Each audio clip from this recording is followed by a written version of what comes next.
One of the things I noticed is that they're not calling what happened in France Islamic terrorism. Howard Dean, who still looks for his 15 minutes of fame, got on television the other day and said, this is not Islamic terrorism. This is just an act of violence.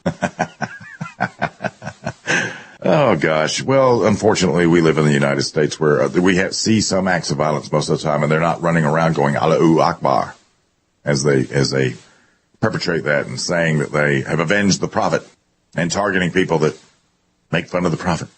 So the other thing that I've noticed coming out of this that I find, it's a shame, really. I think this is the precursor to us watching us lose Europe to Islam. I really do. We'll look at that as time goes on. Eventually, we'll have to deal with it. I'm not overly concerned because they invited that upon themselves. They really did.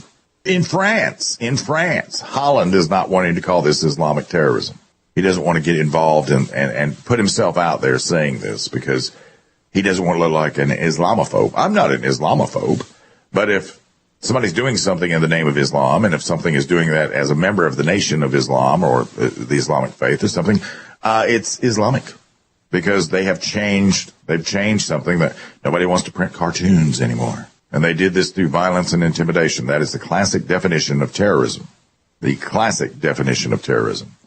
Although I'm not really ready to call those two shooters. I'm not ready to call them these tactical pros that everybody seems to think they seem to be from that 40-second video. I need a little more information on that.